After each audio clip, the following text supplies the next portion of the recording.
Comment vraiment inspirer le monde, cher Proactive Rêveur? On a tous, je pense, un certain élan pour pouvoir laisser une trace sur cette terre. Nous voulons impacter la vie des autres, que ce soit nos proches, notre famille ou bien des personnes que nous ne connaissons même pas. Aujourd'hui, il y a tellement de possibilités d'inspirer les autres avec Internet, avec YouTube, avec les réseaux sociaux, avec tous les moyens de se rencontrer même à distance.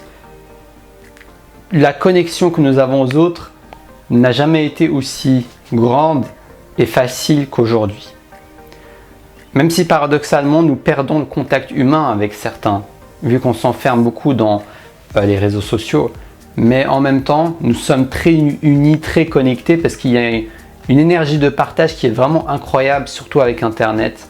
Nous pouvons poster un truc, ça peut inspirer quelqu'un qui peut lui à son tour inspirer un autre, parler de ça avec un ami, etc., etc. Et ça peut avoir un effet exponentiel. Donc tout cela peut nous inspirer à vouloir aider l'autre, aider son ami, conseiller cette personne, pousser cette personne à passer à l'action dans sa vie. Mais est-ce le bon moyen? Est-ce la bonne solution? C'est ce dont j'ai envie de te parler aujourd'hui. Donc si tu me découvres, je m'appelle Théa Monine, je suis coach de vie, je t'accompagne à te libérer du regard des autres pour libérer ta créativité et la vivre à travers ta mission de vie. Donc si ça t'intéresse, abonne-toi sur cette chaîne YouTube, sonne la petite cloche pour recevoir mes nouvelles vidéos quotidiennes pour t'inspirer à te connecter à ta flamme intérieure. Donc c'est parti. Comment ça se fait que nous voulons autant aider l'autre?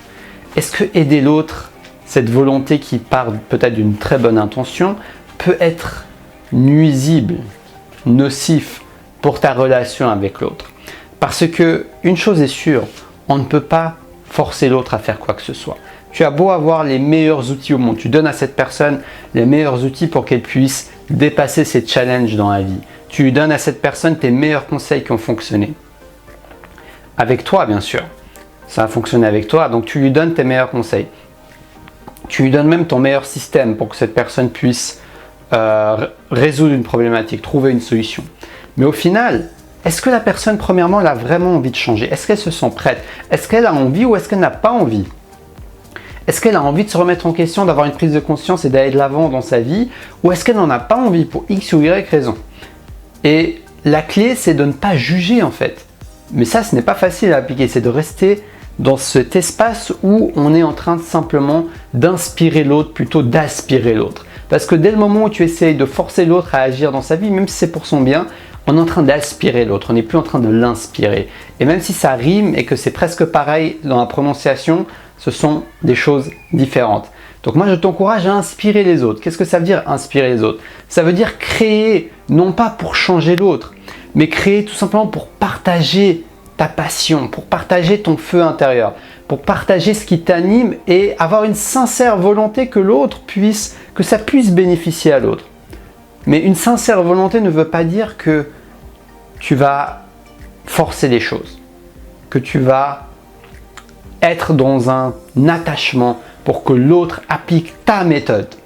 Alors là, on n'est plus dans cette énergie altruiste, on est plus dans une énergie d'ego, de vouloir exister, c'est-à-dire de vouloir que l'autre fasse comme toi dans sa vie.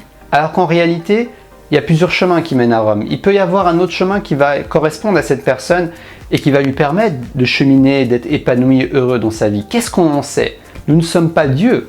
Nous avons tous une lumière à l'intérieur de nous. Nous pouvons tous nous connecter à qui nous sommes pour avoir nos propres réponses. Et pour moi, c'est la voie royale pour la personne en question. Nous pouvons inspirer les autres, nous pouvons les conseiller, nous pouvons les coacher, nous pouvons faire ce que nous voulons. Nous pouvons une relation de thérapie, les accompagner, tout ce qu'on veut.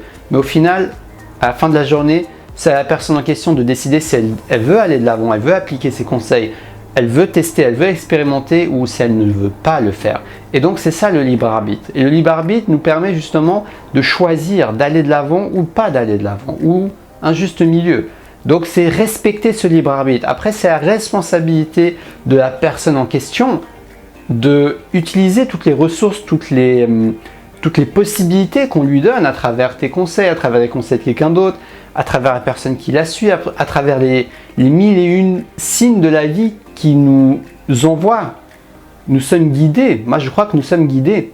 Il y a plein de petits signes de synchronicité qui peuvent arriver dans notre quotidien et qui nous donne des indices sur le chemin à prendre, les décisions à prendre, etc., etc. Donc au final, ce n'est pas nous qui allons décider de ça, c'est l'univers.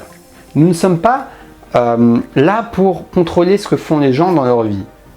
L'univers n'est pas non plus là pour nous contrôler notre vie. C'est pour ça que nous avons cette vie, nous avons un libre arbitre.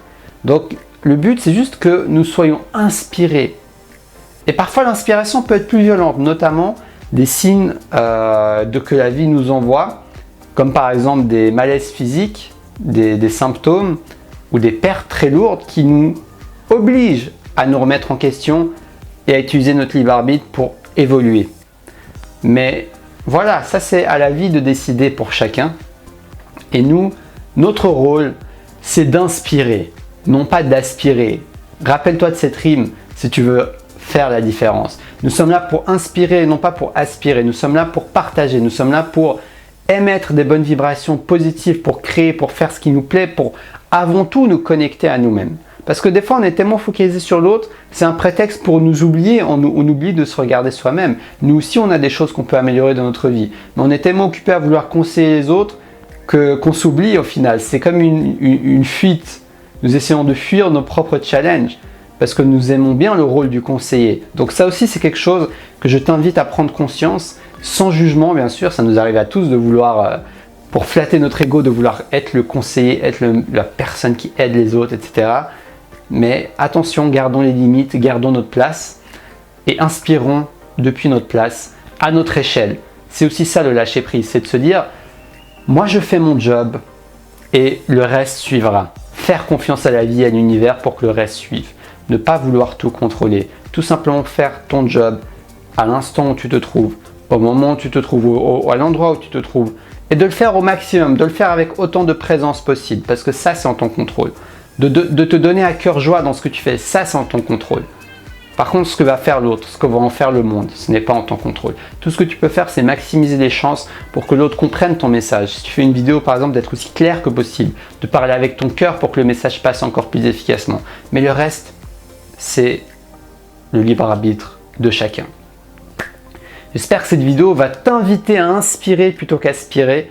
Si cette vidéo t'a plu, tu la likes, tu la partages avec des amis qui aimeraient aussi inspirer le monde plutôt que l'aspirer. Et n'hésite pas à t'abonner sur cette chaîne YouTube où je te partage mes pépites pour te libérer du regard des autres, pour libérer ta créativité en te connectant à ta flamme intérieure et à partager à travers ta mission de vie. Donc si ça t'intéresse, n'hésite pas à t'abonner, comme je te dis, sonner la petite cloche, liker cette vidéo. Si tu veux recevoir la lettre exclusive des proactifs rêveurs, je t'écris des contenus exclusifs qui se trouvent uniquement pour les abonnés à la liste des proactifs rêveurs. La lettre des proactifs rêveurs, je t'écris une lettre à peu près chaque semaine, quotidiennement même parfois, mais qui dure moins d'une minute à lire. Donc c'est ta pépite de motivation, de trucs et astuces quotidiens pour te libérer du regard des autres et te connecter à ta flamme intérieure et avancer vers ta mission de vie. Donc si ça t'intéresse, abonne-toi juste dans le lien en bas. Tu as mes prestations de coaching qui sont disponibles si tu veux en savoir plus pour que je t'accompagne de manière personnelle à te connecter vraiment à tes valeurs, à ce qui compte pour toi et surtout à concrétiser dans ton quotidien parce que sans action, il n'y a pas de création. C'est pour ça que ça rime. Donc n'hésite pas à me contacter, on pourra discuter, échanger gratuitement pour que tu puisses en savoir plus sur moi. Sur ce, je te souhaite une très belle fin de journée et surtout, reste connecté à ta flamme intérieure. Et like à fond cette vidéo. Je te remercie d'avance, ça va m'aider à faire diffuser au plus grand nombre. Ciao, ciao.